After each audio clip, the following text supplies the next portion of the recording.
Capital, co-CEO for Afros and More, Nature's Fusion Limited.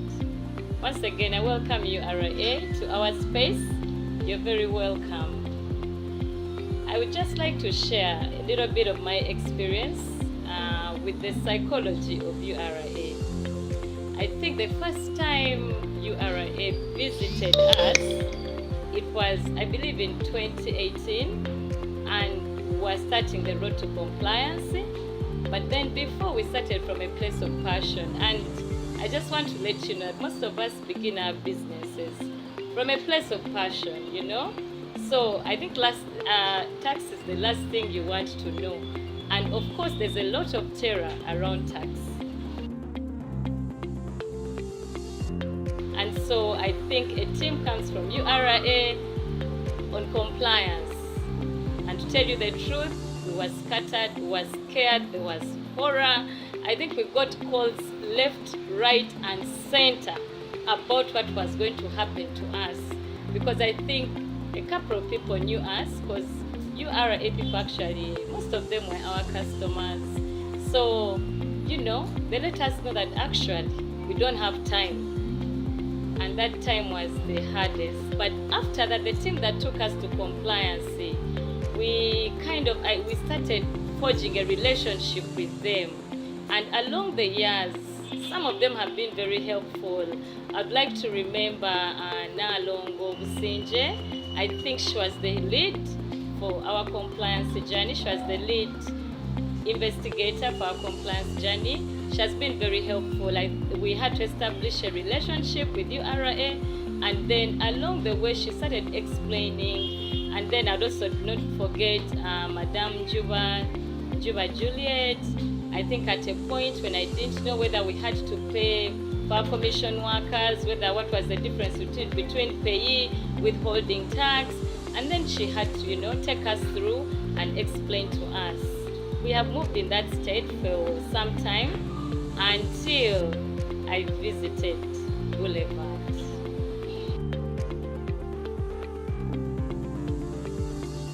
This is where the game changed for me. When I walked in, it's such a huge place. I was so confused. I didn't know who to see. And a lady comes in. I didn't get her name, unfortunately. But she remembered herself. God bless her soul. She came in. She asked me, whom have you come to see? What do you need us to help you with? I was surprised. Okay.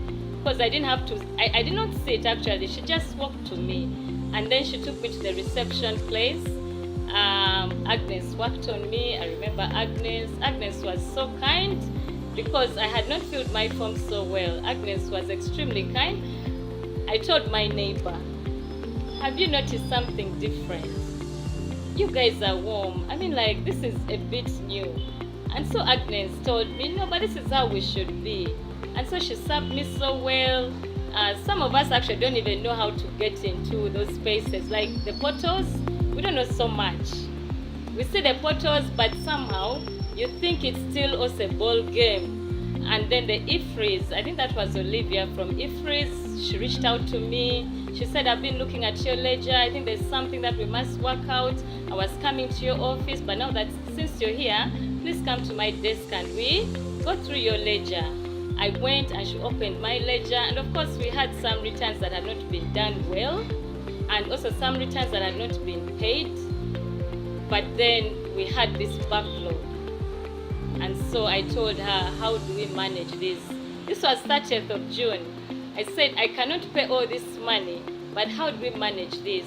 But she told me that your ledger was moving so well, but I think the last month, your ledger kind of got disorganized, but we can put it right. And I remember I told her, I don't know so much about all this, the details in taxation, and I need a lot of help because our accountant has absconded. And so she said, worry not, you can even bring your staff and we train them. And I'm like, really? Like, we have to pay people to train us to understand URA. And so, and she did not, ask for any money. She don't ask like, what, I can help you here and maybe I can send somebody. No. They did not talk anything about any extra pay. place, I found another team. I think I met Doreen. She took me through managing the payments. She was still kind. You know, everything I was like, it was a fresh breath of air.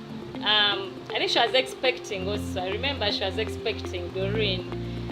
So she took me through, and you know, we kind of agreed, and we decided also to pay a little bit of some backlog, which we cleared. And I think she was also willing to go in and do my PRN. I think my PRN, she was also willing to go that extra mile and kind of like exact it for me.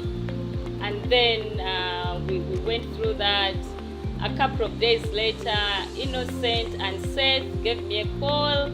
I still around my ledger, and still they were explaining to me. I was asking them questions, and they were telling me, worry not, we are going to help you with this.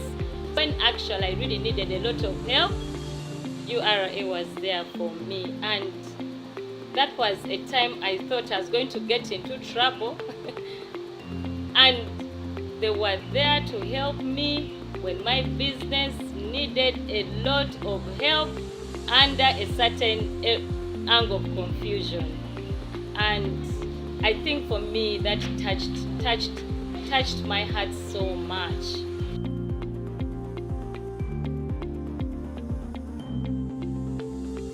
Okay? But then one thing I cannot forget is God. God has taught me tax. If I did not tax, because there's a time I was so angry within me. I believe most Ugandans get angry, you know, with tax and taxation. I remember this day I told God, I need to talk to you. I really had a conversation, and I said, but we pay taxes, and there's a lot of corruption. You hear there's corruption. Everybody wants something. I mean, what do you do in such a circumstance? But that night I was told that no matter the corruption, I still remain righteous. And so I need you to comply 100% to your tax. When I woke up, I was like, oh my God, why did I ask? But it was so liberating to me. And I had never known anything about tax until when they tell us Caesar, pay Caesar what belongs to Caesar, and to God what belongs to God. But this time, God now opened Romans 13 for me. Romans 13 talks about authority, governance, and that governance belongs to Him, and whoever does not comply to governance is under judgment. Whoever steals tax is under judgment. Whoever is stewarding tax and is compromising it is under judgment. Actually, this time I think he said you're not under curse, but he said you're under judgment. So I started learning tax. I started embracing tax.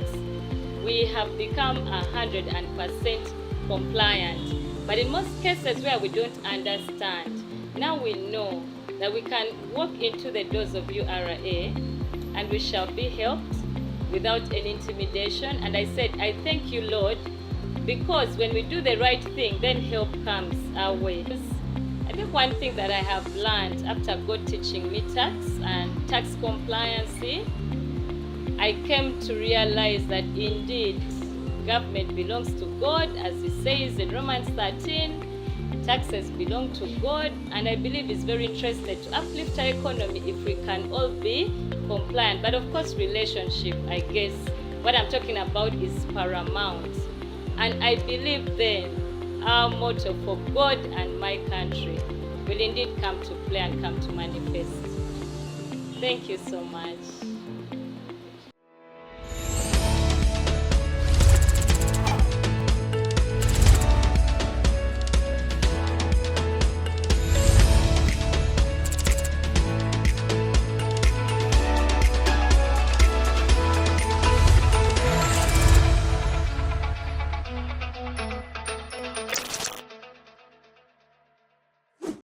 Uganda Revenue Authority, developing Uganda together.